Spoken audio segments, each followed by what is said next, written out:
आज सुबह का क्लास डिस्टर्ब रहा नेट की वजह से।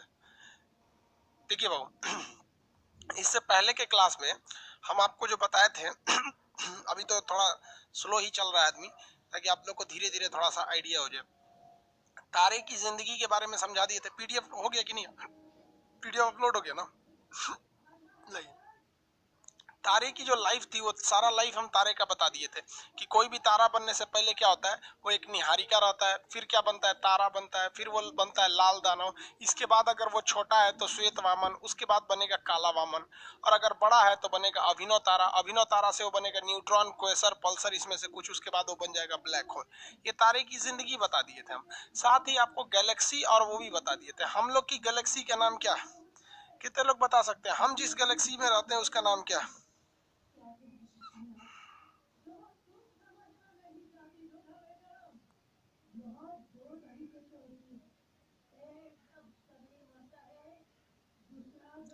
हो गया। एक आदमी कह रहे हैं विवेक जी साहब थोड़ा सा पैसा और लगा के नेट कर दीजिए।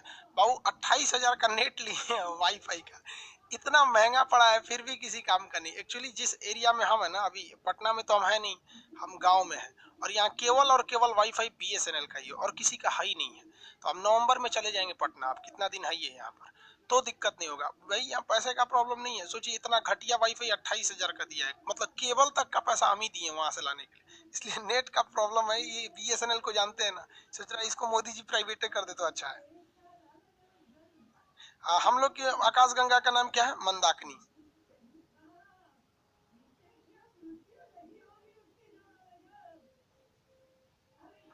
देखिए वो, ये हम लोग रहते हैं मंदाकिनी नामक आकाशगंगा में। अब कुछ आपको आगे बता देते हैं, यहाँ पे ध्यान से देखिए।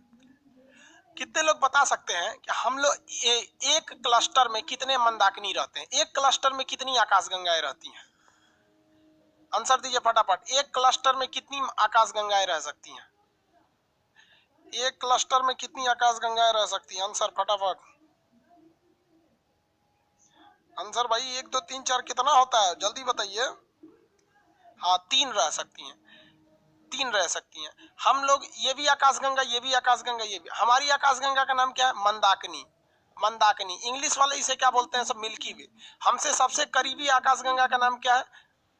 देवयानी। देवयानी। और दूसरा सबसे करीबी का नाम है एनजीसी। NGC S33। बस एनजीसी 33 लिख देते हैं यहाँ पर। अब इन तीनों को मिला देते हैं तो क्या बन जाता है भाई? Super cluster. क्या बन जाता है? क्लस्टर कहिए या सुपर क्लस्टर। तो हमारी सुपर क्लस्टर में 3 आकाशगंगाएं आती हैं। हम जिस आकाशगंगा में रहते हैं उसे हम मंदाकिनी कहते हैं, और हमसे जो सबसे करीबी आकाशगंगा है उसे हम देवयानी कहते हैं। जो हमसे दूसरा सबसे करीबी आकाशगंगा है उसे एनजीसी 33 बोलते हैं। तो ये हमारी सुपर क्लस्टर का पूरा काम हो गया। यहाँ तक तो समझ में आ गया था, आपको ये भी बता दिए थे हम। अब जरा हम थोड़ा आगे भी बता दें, फिर नेक्स्ट जो पढ़ाए थे उसको रिवाइज करा के फिर आगे बढ़ेंगे। ये हमारी आकाशगंगा है। हमारी आकाशगंगा का नाम क्या भैया? मंदाकिनी। हमारी आकाशगंगा का नाम क्या है? मंदाकिनी। इसमें हमसे सबसे करीबी तारा कौन है? सूर्य है। सबसे करीबी तारा सूर्य है। दूसरा सबसे करीबी तारा कौन सा है भाई? प्रोक्सिमा सेंचुरी है। दूसरा सबसे करीबी तारा प्रोक्सिमा सेंचुरी है। तो यहाँ हम बना दिए प्रोक्सिमा सेंचुरी। लेकिन कहेगा कि सबसे चमकीला तारा कौन सा है, तो वो है आपका साइरस या डॉग स्टार। साइरस या डॉग स्टार। किसी को दिक्कत? और उसके बाद कहेगा कि सबसे ठंडा तारा कौन है, तो ओरियन नेबुला है। क्या है? ओरियन तारा। वो आगे बताएंगे, अभी नहीं। यहाँ तक में तो समझ में आ गया, यहाँ तक में कोई दिक्कत नहीं था। अब एक बात बताइए, सूर्य से जो दूरी पर स्थित तारों के समूह हैं, तो ज्यादा दूरी पर है, उन्हें हम तारा मंडल कहते हैं या नक्षत्र कहते हैं? आंसर दीजिए। जो दूरी पर है उनको, क्योंकि पहले दूर वाला पढ़ लेंगे हम। आपको मंदाकिनी बता दिए ना, उसके दूर वाला फिर अंदर आएंगे। जो दूर है उनको क्या कहते हैं? आंसर। जो दूर है उनको क्या कहा जाता है? सूर्य से जो दूरी पर स्थित है उन्हें क्या कहा जाएगा? तारामंडल या नक्षत्र? जल्दी जल्दी बताएंगे। तारामंडल या नक्षत्र? तारामंडल। Very good. क्या कहा जाएगा? तारामंडल। इस तारामंडल तो भाई लोग देखने भी जाते हैं। लोग एक तो नहीं, प्लानिटोरियम रहता है तारामंडल वहां पर, तो तारामंडल आप लोग देखने भी जाते हैं लोग। अब हम थोड़ा सा तारामंडल के बारे में बताएंगे। आप सुने होंगे ध्रुव तारा, या फिर एक और तारा होता है बृहद सप्तऋषि, लघु सप्तऋषि जिसे इंग्लिश में कहते हैं उर्सा मेजर, उर्सा माइनर, एक हंटर या ओरियन तारा होता है। यही 4-5 तो तारामंडल से आपका क्वेश्चन ज्यादा आते हैं सब। ये हमारी आकाशगंगा हो गई। हमारी आकाशगंगा यानी हम जिस गैलेक्सी में रहते हैं वो अकेली गैलेक्सी थोड़ी है भैया। टोटल गैलेक्सी की संख्या कितनी है? 100 अरब। और हर एक गैलेक्सी में तारों की संख्या कितनी है? 100 अरब। हम जिस गैलेक्सी में रहते हैं इसका नाम क्या है? मंदाकिनी। हमारी आकाशगंगा का नाम क्या है? मंदाकिनी। इसका आकार कैसा है? स्पाइरल है। इसका आकार कैसा है? स्पाइरल है। एक क्वेश्चन पूछा था, ध्यान से समझिएगा, आपके पीडीएफ डाल दिए हैं। पीडीएफ में आपको हर चीज मिल जाएगा। क्वेश्चन पूछा था कि जो आकाशगंगा होती है, जो आकाशगंगा, ये किसका समूह होती है? तो सारे लोगों ने मार दिया कि भैया तारों की समूह होती है। लेकिन कहा था कि इस आकाशगंगा में तारे सबसे ज्यादा कहाँ होते हैं? मतलब बीच में या उनकी आर्म साइड में या फिर सेंटर में।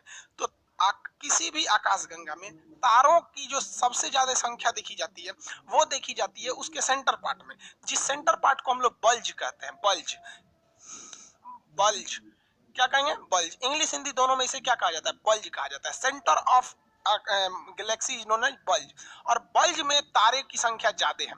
अब एक बात बताओ भैया, कितने लोग हमसे ये बता सकते हैं, उम्मीद करते हैं कि बहुत कम लड़के आज नए होंगे, जो नए होंगे वो तो पिछला क्लास देखे ही होंगे लोग। चलिए देखिए, जो पिछला क्लास तो रिकॉर्डेड में पढ़ा ही रहता है प्रीवियस क्लास में करके।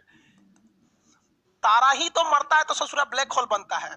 कितने लोग ये बता सकते हैं कि ब्लैक होल की संख्या, ब्लैक होल की मात्रा वो किनारे पर ज्यादा मिलेगी या बल्ज में ज्यादा मिलेगी? ब्लैक होल की संख्या कहाँ ज्यादा मिलेगी?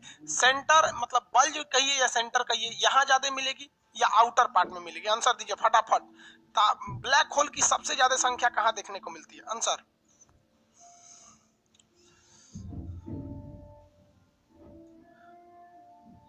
सेंटर में। भाई पॉलिटी का क्लास आज नहीं हुआ था।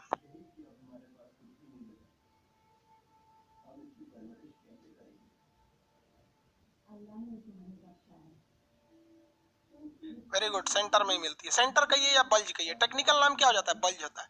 अभी तो गधा भी जानेगा यार कि जहां ज्यादा तारे रहेंगे वहीं ब्लैक होल बनने की संभावना है, क्योंकि बड़े तारे ब्लैक होल बन जाते हैं और छोटे तारे क्या नाम है, ब्लैक ड्वार्फ बन जाते हैं, काला वामन। तो यहाँ ब्लैक होल होता है। सूर्य कहाँ पाया जाएगा भैया? सूर्य सूर्य तो साइड वाले हिस्सा में है। सूर्य कहाँ है? साइड वाले हिस्सा में है। यहाँ पर किसी को कोई दिक्कत नहीं। अब ऐसा थोड़ी है कि सूर्य एकदम साइड में है।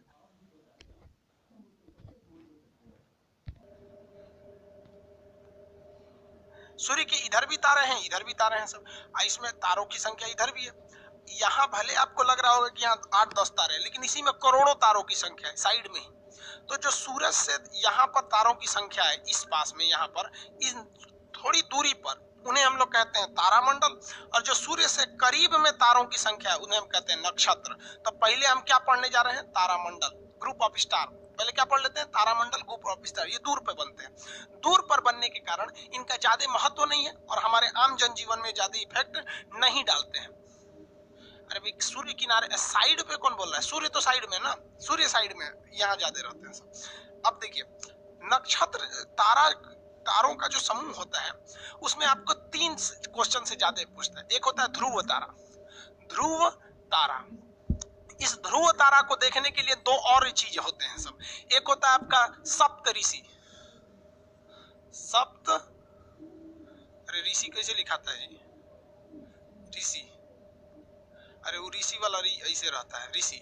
और एक होता है लघु सप्तऋषि। इसको एक सप्तऋषि 2 टाइप के होते हैं। एक होता है बृहद बड़ा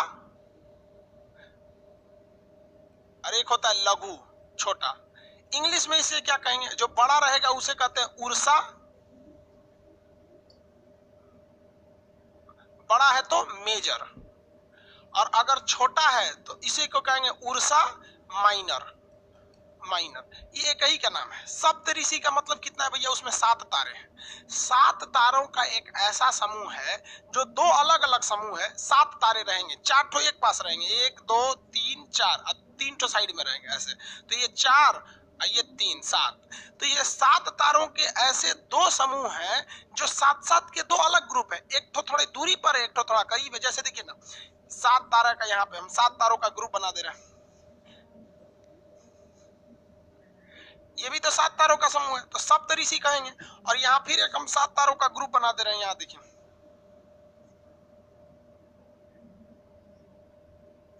देखिए तो उसमें भी 7 तारा है, 4 3 7, लेकिन उसका साइज थोड़ा छोटा है। साइज छोटा क्यों? ये करीब करीब है। तो जो छोटे साइज के हैं उन्हें कहते हैं बृहत लघु सप्तऋषि, इंग्लिश में कहेंगे उर्सा माइनर। जो बड़ा है उसे क्या कहते हैं? Ursa Major. अगर आपको ये 2 तारे दिख गए तो इन्हीं की मदद से आप ध्रुव तारा देख सकते हैं। इसलिए हमेशा इन 3 तारों के समूह को आप एक साथ याद रखेंगे। ध्रुव तारा, अब इसको इमेज में देखिए, समझ में आएगा आपको। ये हमारा अर्थ है, ये पृथ्वी है। अब पृथ्वी का जो उत्तर साइड है इसी से ऊंचाई पर पाया जाता है आपका ध्रुव तारा। ये पोलर स्टार इसको होता है, पोलरिस बोलते हैं या पोलर स्टार कहते हैं, ये ध्रुव तारा होता है। अब आप बताइए, पृथ्वी तो ऐसे चक्कर लगा रही है, अब इसके ऐसे चक्कर लगाने से क्या इसके पोजीशन में अंतर आएगा? नहीं, ये हमेशा हमें दिखते रहेगा, क्योंकि पृथ्वी किससे चक्कर लगा रही है? इस डायरेक्शन में हमेशा क्या करती रह रही है? चक्कर लगा रही है। इसलिए हमेशा ये हमको अपने नॉर्थ डायरेक्शन में दिखते रहेगा। इसलिए अगर कोई आदमी रास्ता भटक गया है और उसे ये नहीं समझ में आ रहा है कि नॉर्थ, आपको पता है चारों डायरेक्शन में से कोई एक डायरेक्शन मिल जाए और उसमें से भी नॉर्थ मिल जाए तो काम बन जाएगा, क्योंकि जो चुंबक होता है वो नॉर्थ और साउथ में जाता है चुंबक। तो हमको नॉर्थ डायरेक्शन बताने के लिए कौन सा तारा होता है? ध्रुव तारा। ये बहुत चमकता है उत्तर दिशा में। अभी इसको हम दिखाएंगे, अभी समझिए ध्यान से। ये किधर होता है? पृथ्वी के हमेशा उत्तरी ध्रुव पर होता है, दक्षिणी ध्रुव पर नहीं होता है। यानी इस तारे की मदद से सैनिक या फिर समुद्र में चलने वाले नाव वो उत्तर दिशा का क्या कर लेते हैं? पता लगा लेते हैं, सब इस डायरेक्शन की मदद से।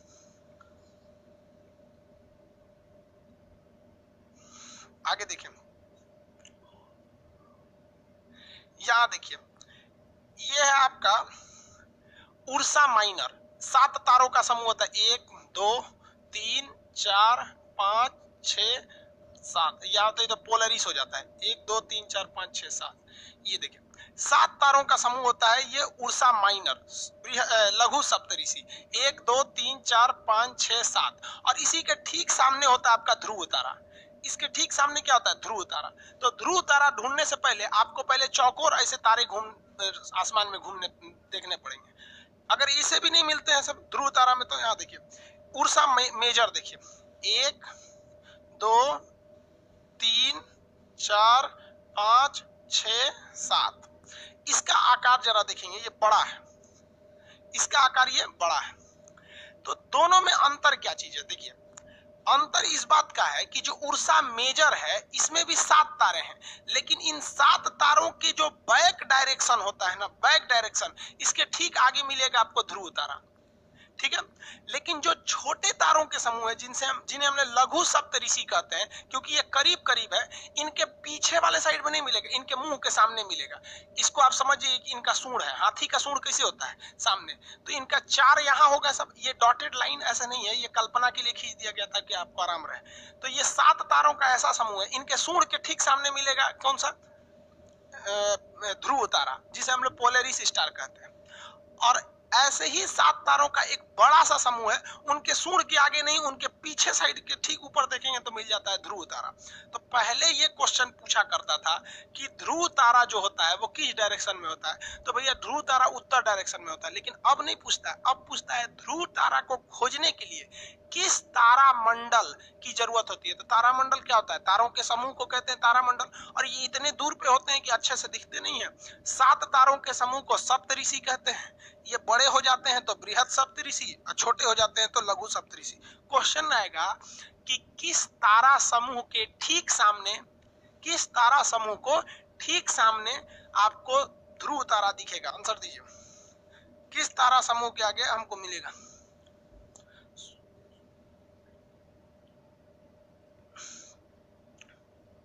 सूरज राज पुरोहित कह रहे हैं कि सर अगर लाइव क्लास मिस हो जाएगा तो रिकॉर्डेड बचा रहेगा। हाँ, बचा रहेगा।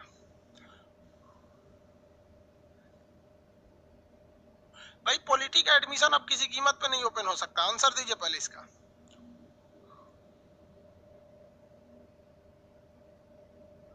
मेजर या माइनर, आप आंसर दीजिए ना भैया, मेजर या माइनर? उर्सा तो दोनों में लगता है। उर्सा का मतलब क्या होता है? सप्तऋषि। उर्सा मेजर या माइनर? अरे एम लिखता है बेवकूफ, तो एम से तो मेजर भी हो जाएगा माइनर भी हो जाएगा। बस मेजर माइनर लिखो ना भैया। देखो मेजर के तो पीछे रहता है, मेजर के पीछे, और माइनर के आगे, माइनर के आगे। अब एक बात बताइए, आप ऐसे ही देखिए ना, कोई बड़ी सी हाथी है उसके आप आगे रहिएगा नहीं, सोच रहा कब सूंड से लगेगी पीट देगी। तो बड़का हाथी या आदमी पीछे रहता है, और छोटी सी हाथी रहेगी तो उसके आगे खिलाता है आदमी। तो छोटा हाथी के सूंड के ठीक सामने पोलर स्टार, और बड़ी हाथी के पीछे रहता है पोलर स्टार। लेकिन अगर कह देगा पोलर स्टार कौन से डायरेक्शन को दर्शाता है, तो भैया पोलर स्टार हमेशा किस डायरेक्शन में रहता है, नॉर्थ डायरेक्शन में। पोलर स्टार हमेशा नॉर्थ डायरेक्शन में रहता है। ये समझ में आ रहा है आपको? लिखे थे वो कहां गया?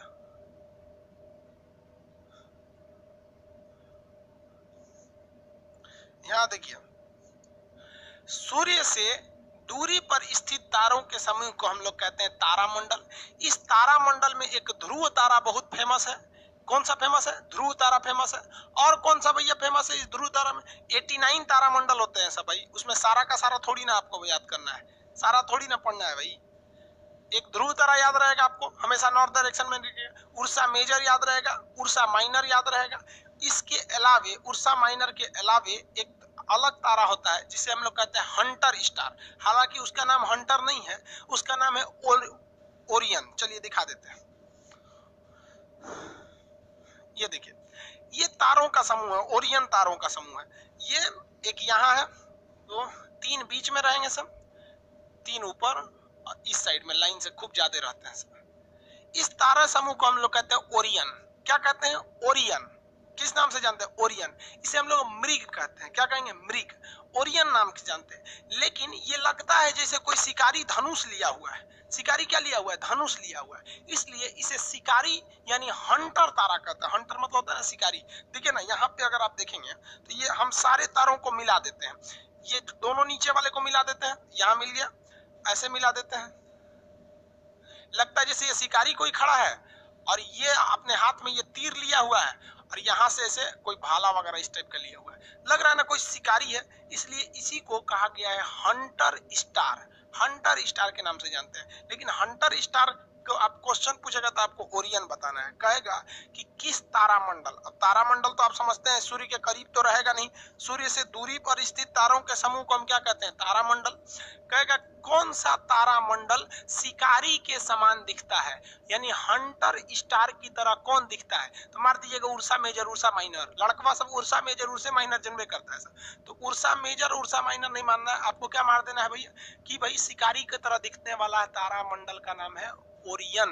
अब ये तारामंडल तो तारों के समूह होते हैं। आप बताइए ना भैया, ये तारों का समूह है कि नहीं?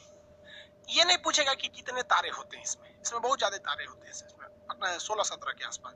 तो ये इसमें तारों की संख्या ज्यादा होती है। लेकिन तारों की संख्या पूछेगा तो उर्सा मेजर, उर्सा माइनर दोनों में कितने होते हैं? 7 होते हैं। ध्रुव तारा किसके सामने रहेगा? उर्सा माइनर यानी लघु के सामने रहेगा। किसके पीछे रहेगा? उर्सा मेजर के सामने रहेगा, मेजर के पीछे रहता है।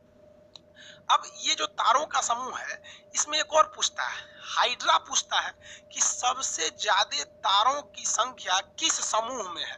किस समूह में? जैसे कॉलेज में भी ना दोस्तों का ग्रुप रहता है, 4 गो दोस्तों का वो ग्रुप है, किसी का वो ग्रुप है। किसी दोस्तों के ग्रुप में बहुत ज्यादा तारे रहते हैं, मतलब बहुत ज्यादा दोस्त रहते हैं सब। जैसे हम लोग का एक ग्रुप जो था दोस्तों का, उसमें 5-6 दोस्त रहते थे लोग। और हम ही लोग के कॉलेज में कुछ ऐसे भी ग्रुप थे जिसमें 25-25 लड़के रहते थे। तो वैसे ही तारों के ग्रुप को तो हम तारामंडल कहते ही हैं। तारों के ग्रुप को क्या कहते हैं? तारामंडल, ग्रुप ऑफ स्टार, तारामंडल। इस तारामंडल में 89 ताराओं के समूह हैं सब। कितने ग्रुप हैं? 89 ग्रुप हैं। इन सभी ग्रुप को तारामंडल कहते हैं। इसमें आपको एक मिल गया उर्सा मेजर, एक मिल गया उर्सा माइनर, एक मिल गया आपको ओरियन।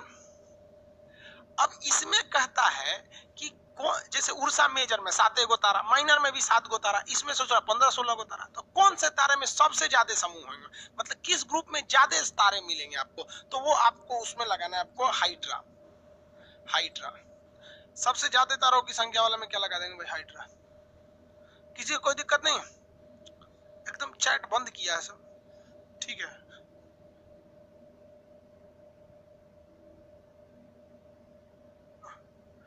एकदम शांति से एकदम ध्यान लगा के पढ़ रहा है ध्यान लगा के पढ़ भाई। हम ध्यान लगा देता है तो हमको लगता है सो गया सो क्या। चलो भाई समझिए ध्यान से आप। तो आपको 89 तारामंडल पढ़ेंगे, पगला जाएंगे भाई। और 89 से क्वेश्चन तो पूछेगा नहीं, इतना तो आपको ही पता है। अभी नवासी ये बोलेंगे कि उसको क्या बोलेंगे, 89 बोलेंगे। उसमें आप 4 ठो पढ़ लीजिए, Ursa Major, Ursa Minor, Orion, Hydra. सबकी खासियत, हाइड्रा में तारे बहुत ज्यादा हैं, उर्सा मेजर इसके पिछवा है ध्रुव तारा, उर्सा माइनर इसके अगवा है ध्रुव तारा। ध्रुव तारा किसको दिखाता है, नॉर्थ डायरेक्शन को दिखाता है। ओरियन का शकल कैसा है, हंटर की शकल का है। तो ये तारों का जो दूरी पे समूह है इसे तारामंडल के नाम से जानते हैं। यही तारामंडल आपको दिखाया जाता है, तारामंडल में जाइएगा तो घूमने के लिए वो अपने से ऐसे दिखाते रहता है, उस पर गोल टाइप का बनाया रहता है। आप लोग तारामंडल घूमने जाइएगा वहां ये सब दिखा देता है आपको। समझ में आ गया कि नहीं? ये एक बहुत बारीकी से समझ में आता है, इस पे ज्यादा दिमाग नहीं लगाएंगे। अब नीचे वाले में आते हैं नक्षत्र, कॉन्स्टलेशन यानी नक्षत्र। अरे भाई आप कितनी बार कमेंट कर रहे हैं, सूरज राजपुरोहित जी, आपको कमेंट का आदमी जवाब देते रहेगा। जो बैच खत्म हो चुका है उसमें एडमिशन नहीं ले सकते हैं, जो बैच स्टार्ट हो चुका है। जैसे ज्योग्राफी में आप इस हफ्ते ही एडमिशन ले सकते हैं, इसके बाद आप चिल्लाते रह जाएंगे एडमिशन नहीं होगा। यहाँ पर अभी यूट्यूब पर कोई स्पेशल वीडियो बना के नहीं बोले हैं, एक वीडियो के लास्ट में बोल दिए हैं। आप कोई ध्यान दिया होगा तो होगा, नहीं तो नहीं दिया होगा। ऐसा हमको वो नहीं रहता है कि ले लो जितना एडमिशन लेना, ये सब नहीं होता है भाई। जो एडमिशन क्लोज हो चुके हैं, आप कह रहे हैं कि पॉलिटी में ले लीजिए, मैप में ले लीजिए, ये सब नहीं है। और तू कौन फंट में सीबीएसई बोर्ड का लग रहा है, देख रहे हो ना राजपुरोहित, वो इटालियन भाषा में लिख रहा है, मतलब इसे खूब करली वाला सीबीएसई बोर्ड वाला। चलिए घुसिया जाता है सीबीएसई। अब हम आते हैं नक्षत्र पे। यही नक्षत्र तो ज्योतिष का डिसाइड करता है, नक्षत्र जरूरी है। आइए नक्षत्र पढ़ा देते हैं। नक्षत्र बड़ी टेढ़ा है भैया पढ़ने वाला। नक्षत्र किसे कहेंगे, सूरज के जो करीब तारों के समूह हैं, सूरज के चारों ओर वैसे तारे जो बहुत ही निकट हैं, इनके समूह को हम तारा मंडल न कह के क्या कहते हैं, नक्षत्र। और जो दूरी पर हैं उन्हें क्या कहते हैं, तारामंडल। नक्षत्र की चर्चा करते हैं तो नक्षत्र सूरज के चारों ओर 360 डिग्री पर है। नक्षत्र कितने डिग्री पर है, 360 डिग्री पर है। कितने डिग्री पे भैया, 360 डिग्री। तो ये हमारे हो गए सूर्य, सूर्य भगवान यहां बना दिए। अब इनके चारों ओर हमको क्या बनाना है, नक्षत्र बनाना है। 360 डिग्री पे कितना डिग्री भाई, 360 डिग्री।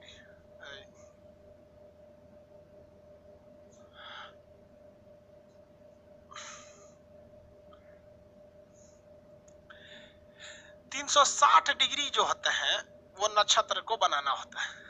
आप में से कितने लोग बताते हैं कि सूरज को 360 डिग्री घूमने में कितना महीना लगेगा, मानी एक चक्कर लगाने में सूर्य को कितना दिन?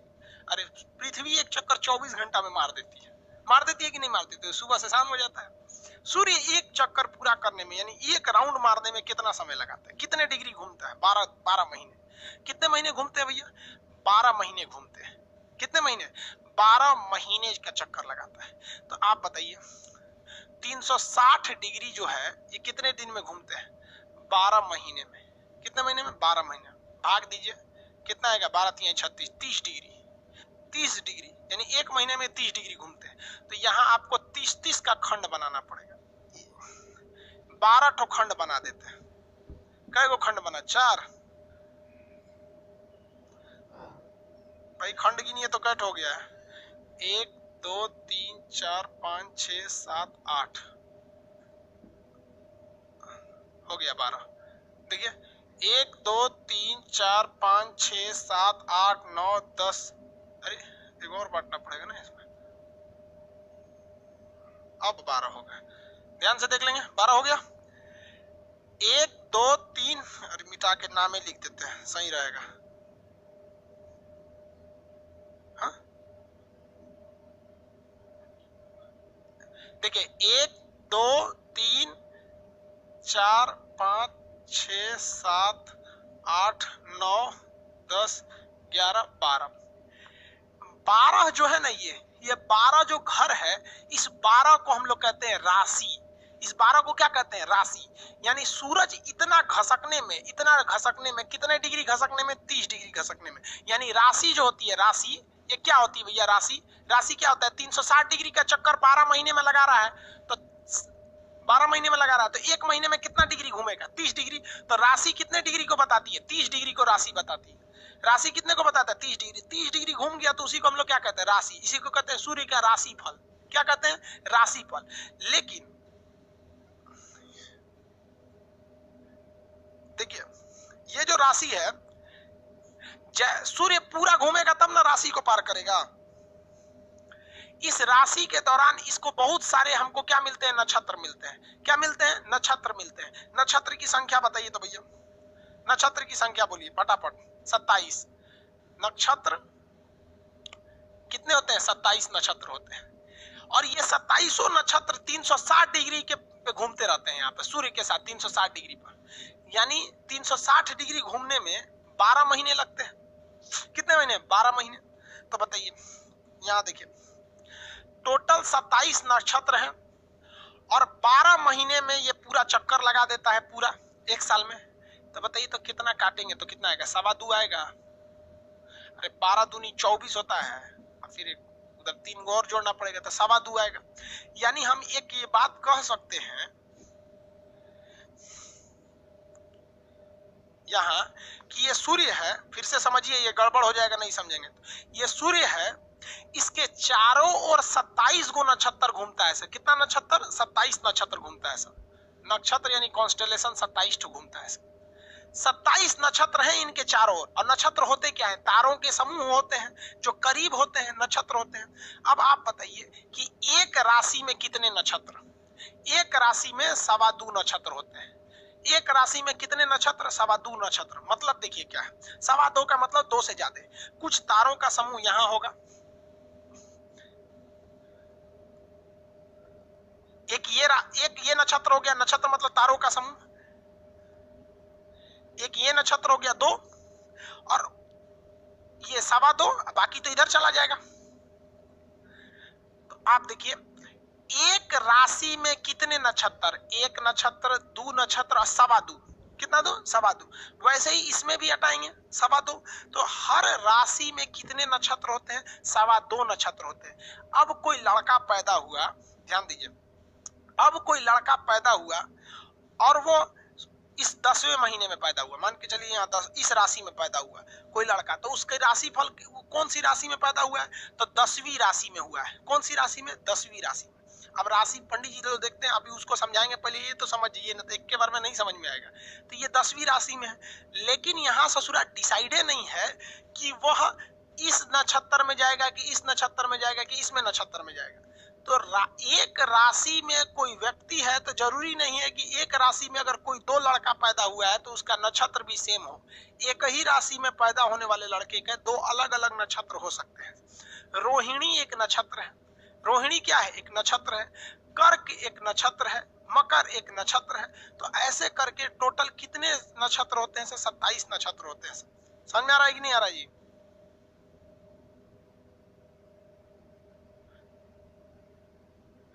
यार ये लोग नया नया लड़का सब नौटंकी करने चला आता है, सब पूछ डेली 21 सवाल पूछेगा सब। सर प्लीज आप एक YouTube पर महंगाई पर वीडियो बना दिए। मोदी जी से बोलिए ना जी महंगाई पे वीडियो बनाए। मोदी जी को नहीं पता है? ये जो पूछता है सब ना, बैच कंप्लीट होने के बाद वीडियो रहेगा कि नहीं रहेगा। रे लोल कहीं का, तो लोग को कितना बार बताएंगे रहेगा रे बकलोलवा। ज्यादा दिन नहीं रहेगा, ज्यादा बार पूछेगा सब तो हटा देंगे यहाँ पे। अब बोल रहा है कि महंगाई पर एक तो यूट्यूब पर वीडियो बनाए। बाबू RBI मोदी जी के अधीन रहता है। वित्त मंत्रालय जो निर्मला सीतारमन की विभाग है वो मोदी जी को कहता है। उनके ना पता है कि महंगाई बढ़ल है? हद है भैया। अब यहाँ देखो भैया महंगाई पे वीडियो बनाते, हम महंगाई पे वीडियो बनाएंगे तो सब कहेगा से एंटी नेशनल है। यहाँ पर देश का जनता जाति देख के वोट देता है और नेता से खोजता है विकास। घंटा विकास करेगा, तू विकास के नाम पे वोट दिया है? नहीं दिया है।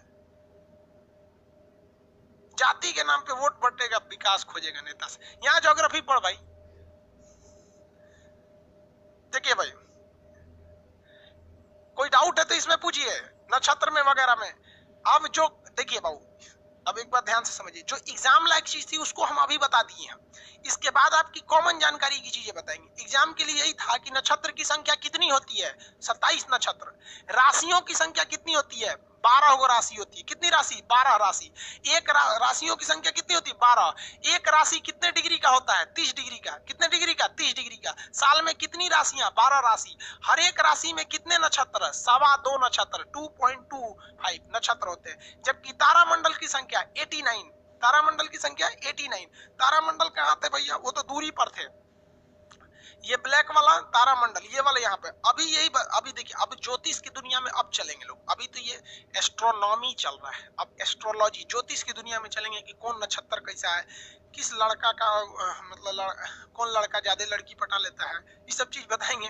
किसका महिलाओं से नहीं जमेगा, किसका बहुत मुंह फुलाने वाला रहेगा, इस टाइप का ये सब चीजें एस्ट्रोलॉजी वाली चीज होता है। अभी तो एग्जाम वाला चीज है। यहाँ तक समझ में आया?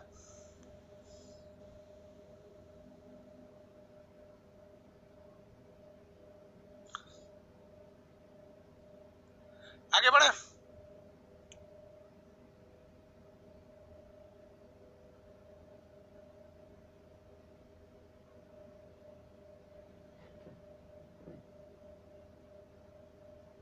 देखिए भैया, आप और कोई क्वेश्चन है तो वो पूछिए।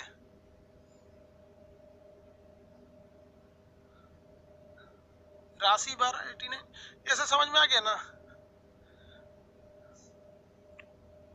ज्योतिष वाला देखिए, एक और सर ज्योतिष अभी बात है भाई, ज्योतिष के लिए एक और दिक्कत है ना, उसमें ग्रह भी पढ़ना पड़ेगा। ज्योतिष में ज्योतिष विज्ञान कहता है कि तारे के पास दो ही, हम लोग रहते हैं सूर्य के चारों ओर, और सूर्य के पास दो ही चीज है। एक इसके नक्षत्र थोड़ा सा करीब वाले जो तारे हैं उन्हें नक्षत्र कहते हैं, और इन नक्षत्र के अंदर भी क्या है? ग्रह। तो ग्रह भी डिसाइड करते हैं सब। ग्रह, अगर किसी को टीचर बनना है या बढ़िया यूट्यूबर बनना है तो उसको बृहस्पति अच्छा होना चाहिए। अगर किसी का बृहस्पति ग्रह अच्छा है तो अच्छा टीचर बन जाएगा या यूट्यूब पे खूब कमाल कर देगा। समझ आ गया कि नहीं? बहुत जल्दी आगे बढ़ जाएगा। और किसी का बृहस्पति खराब है तो न टीचर बन पाएगा न यूट्यूबर बन पाएगा। तो ये सब चीजें ग्रह में भी पढ़ना है। तो लड़का सब ना अभी एग्जाम को छोड़ के ना एकदम नक्षत्र के पीछे पड़ा है, सब कमेंट वही मार रहा है नक्षत्र को ले। आगे बढ़े।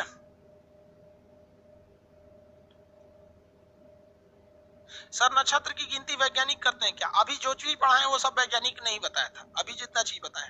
अब इस पर ज्योतिष वालों का अपना मानना है। देखिए, ज्योतिष अलग नहीं है, ज्योतिष को एस्ट्रोलॉजी कहते हैं। ज्योतिष का ये मानना है कि जो भी व्यक्ति रोहिणी नक्षत्र में होता है, किसमें? रोहिणी में हो जाता है, रोहिणी नक्षत्र में, तो उसके वो थोड़ा सा मतलब क्या बताते हैं, थोड़ा इधर चक्कर पकड़ ज्यादा करता है। वृषभान में होता है वो अलग हो जाता है। तो ये नक्षत्र अलग अलग होते हैं। सब पहले इतना समझ में आया कि नहीं? पीडीएफ वगैरह डाउनलोड हो गया ना आप लोग का? पीडीएफ डाल दिए हम, 2 घंटे में पूछेगा।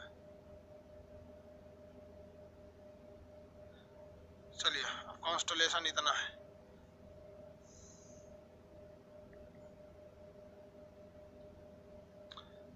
यहाँ देखिए, अब ड्राइंग के हिसाब से ये धुंधला दिख रहा होगा क्योंकि तारों का समूह है तो धुंधला ही दिखेगा।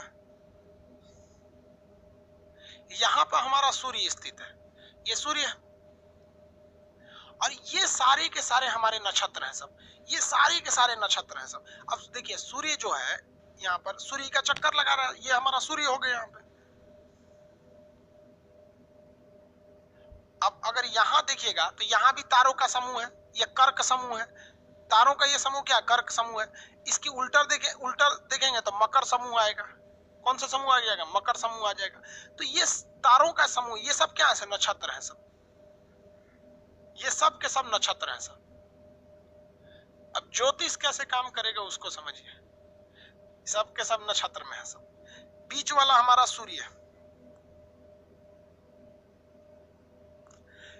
सूर्य के साथ चक्कर कौन लगा रहा है भाई? सूर्य के साथ चक्कर लगा रहा है पृथ्वी। सूर्य के साथ चक्कर कौन लगा रही है? ये पृथ्वी चक्कर लगा रही है,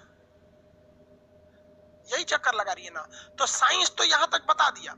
अब ज्योतिष वाले क्या कहते हैं? ज्योतिष वाले कि जिस समय जो लड़का पैदा हुआ उस समय पृथ्वी के ठीक सामने कौन सा नक्षत्र था। जैसे यहाँ कोई लड़का पैदा हुआ, जब पृथ्वी यहाँ थी, तो आपको पता है कि साइंस को भी पता है, ज्योतिष को भी पता है कि जून के महीने में पृथ्वी कहाँ रहती है, जुलाई में कहाँ रहती है, अप्रैल में कहाँ रहती है। तो मान लीजिए ये जून के समय में ये स्थिति थी। अब जून के समय में, या मान लीजिए कोई लड़का दिसंबर में पैदा हुआ, ठीक है। तो दिसंबर में सूर्य पृथ्वी यहाँ रहती है।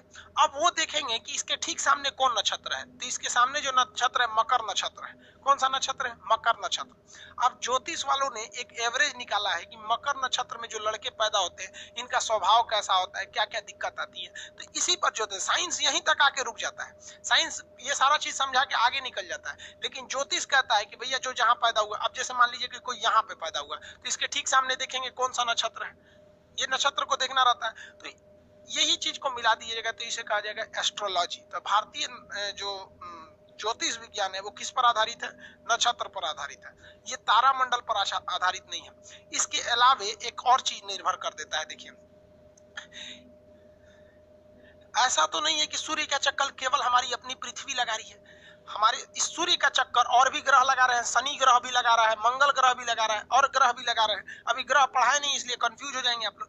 मान लिया कि बीच में कोई ग्रह आ गया, शनि ग्रह। कौन ग्रह? शनि ग्रह। अब एक बात बताइए, जब लड़का इस स्थिति में पैदा हुआ है तो उस पर मकर का प्रभाव ज्यादा पड़ेगा कि शनि का प्रभाव पड़ेगा? फिर वो शनि का प्रभाव पड़ जाएगा। शनि ग्रह का क्या पड़ जाता है? प्रभाव पड़ जाता है। तो ये किसी भी ज्योतिष विज्ञान, एस्ट्रोलॉजी पर दो ही चीज का डिपेंड करता है, एक ये नक्षत्र और दूसरा ये आपका ग्रह। नक्षत्र और ग्रह, यही दो चीज पर आपका टोटल ज्योतिष आधारित है। अब यहाँ तक में हो गया, तब आपसे कुछ क्वेश्चन पूछे फिर आगे बढ़ते हैं। कुछ क्वेश्चन हम लिखते जाते हैं, आप आंसर देते जाइए।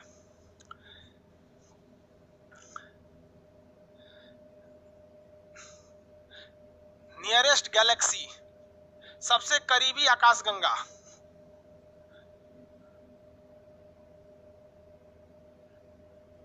Second nearest Galaxy. दूसरा सबसे करीबी आकाशगंगा कौन है? इसका नाम बताइए, इसका फटाफट, इसका दूसरा सबसे करीबी आकाशगंगा।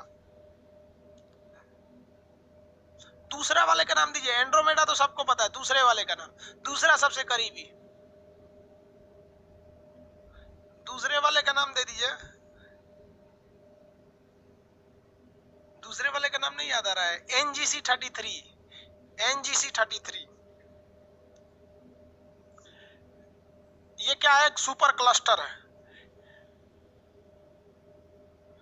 हमारा सुपर क्लस्टर है।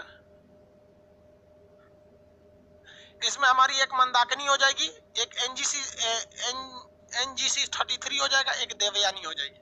यहाँ पे हो जाएगा। सबसे गर्म तारा कौन सा है? चमकीला। सबसे चमकीला या गर्म? गर्म पूछता नहीं, चमकीला ही पूछता है। सबसे चमकीला तारा साइरस। सबसे जो करीब में है वो कौन सा होगा? सबसे करीब, निकटतम तारा।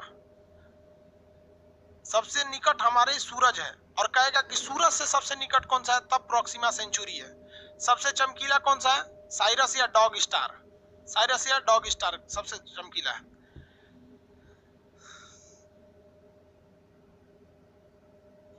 ध्रुव तारा कौन सी दिशा को दर्शाएगा? उत्तर दिशा को दर्शाता है। ध्रुव तारा उत्तर दिशा को दर्शाता है।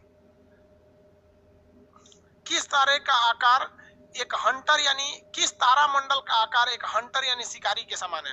आंसर, किस तारे का आकार हंटर यानी शिकारी के आकार का है? किस तारामंडल का आकार हंटर यानी शिकारी के आकार का है?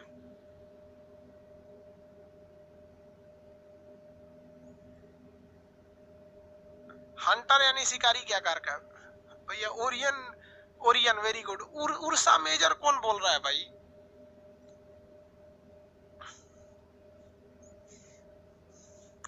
आंसर देंगे आप लोग। ये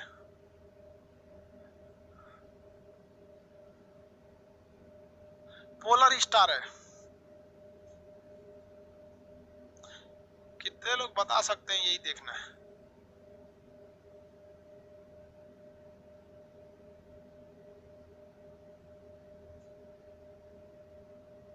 इस तारे का नाम बता दीजिए। ये तारा उर्सा मेजर होगा या माइनर होगा? ये तारा बता दीजिए, रेड कलर वाला। ये क्या है? ये उर्सा मेजर है या माइनर है?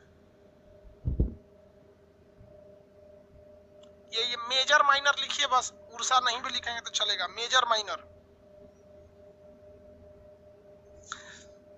हाँ माइनर हो जाएगा, वेरी गुड। उर्सा माइनर हो जाएगा। मेजर बनाना रहता तो हम कैसे बनाते? देखिए, मेजर अगर बनाना रहता तो सिंपल बनाते हैं। हमको पता है कि ये इसके पीछे रहता है।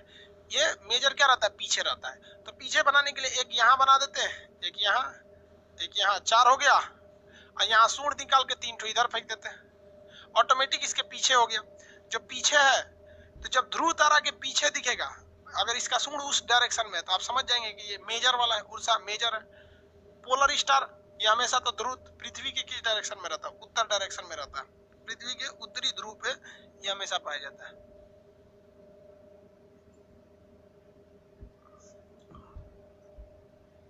चलिए समझ में आ गया आप लोगों को।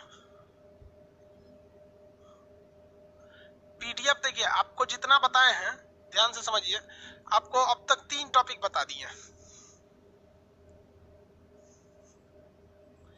एक तारा बता दिए, तारे में हम हर एक चीज बताए हैं कि तारे का कलर किस पर डिपेंड करता है, तारे का लाइफ किस पर डिपेंड करता है, और आपका 1.44 चंद्रशेखर सीमा क्या चीज है। और इसी में आपका आ जाता है तारों के जितने भी टाइप है, चाहे वो व्हाइट ड्वार्फ हो, ब्लैक ड्वार्फ हो, या फिर आपका